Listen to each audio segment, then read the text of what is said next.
What's up, everybody? Cause I'm a Fury here, and when you following black issues on YouTube, you start to notice that there's always been a divide between black men and black women. But at this level now, it's like we have it in the sense that we see a lot of black American women putting all of their fuck ups on the shoulders of black men. Now, follow me on this one. When I say all of their fuck ups, I mean these women can step into a pile of dog shit and somehow find a way to blame it on us, even though they looked down, clearly saw it looked like a bunch of turds on the ground, and they just proceeded to step inside of it. This is what I'm talking about here with this whole aspect. Whereas every bad bitch decision they decide to make, that they have this whole, all right, I'm gonna make this mistake. I'm gonna date men that I know ain't good for me, and when things go south, it's their fault, not mine. Knowing that the signs of danger were right there in my face. Okay?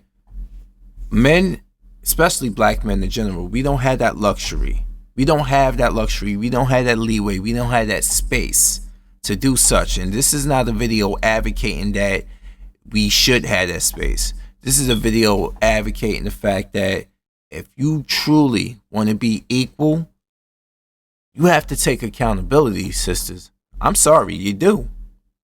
Every day, I sit here, I get up, I go to work, I do the very best I can out here, strive to do more. And if I don't meet a quota, I don't reach a goal today, or it doesn't happen the way I wanted it to happen, it is not your fault. I don't hold you accountable for it. The fact of a lot of things in my life, I don't hold you accountable for. You know why? Because I can easily make mistakes.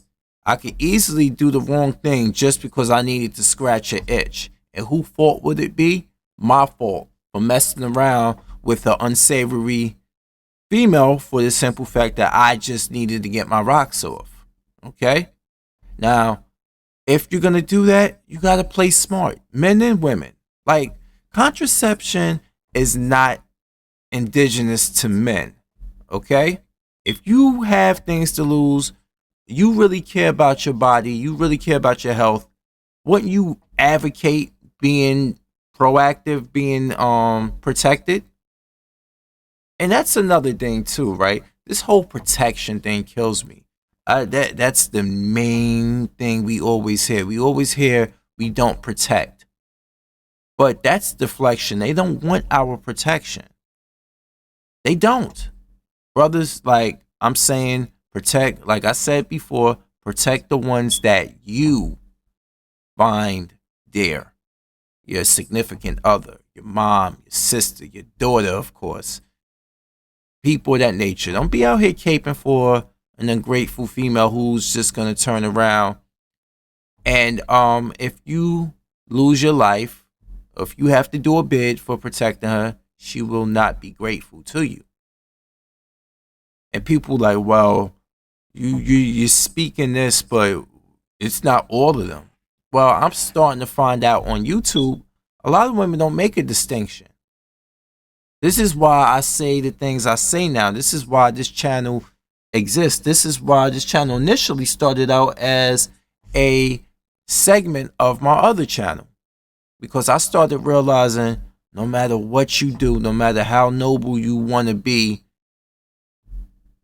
it's just not enough. You have to find a female who actually genuinely loves you, care for you, and you're down for one another because you love and care for her mutually.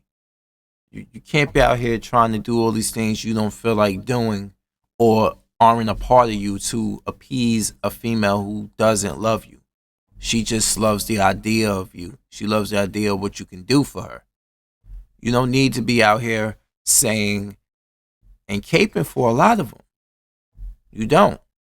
As long as you are a fair person, you know you can call it down the middle. You know that there's a lot of fuck shit that men and women do collectively in the black community, and you're not out here trying to say, well, I just because she do it, I can do it too, or vice versa. That's not the way it is. You're supposed to call this bullshit down the middle. It's like now we have this war that for many years a lot of black women have got away with the whole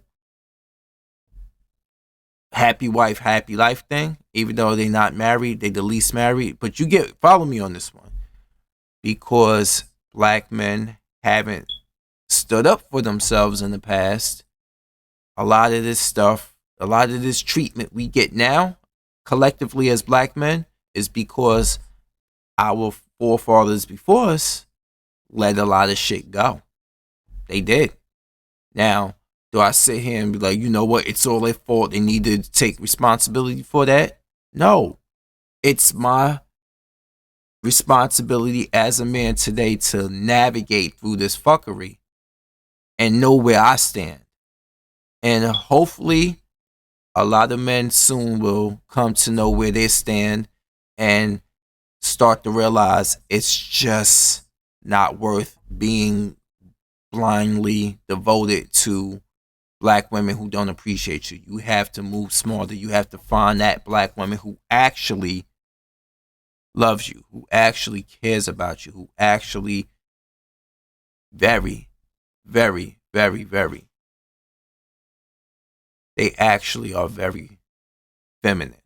That's another missing trait. A lot of women have a lot of this masculine energy. I mean, I was at work yesterday. I'm going to tell you this before I finish up. I was at work yesterday and I aggressively got hit on by black women. Like,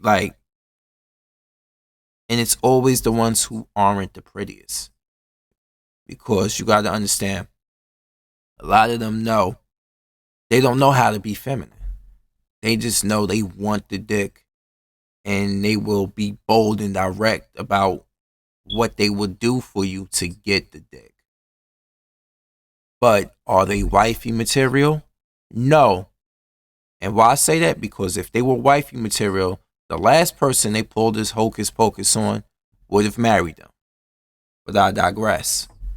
So, as usual, because I'm a fury, I'm here, and now I'm out. Peace.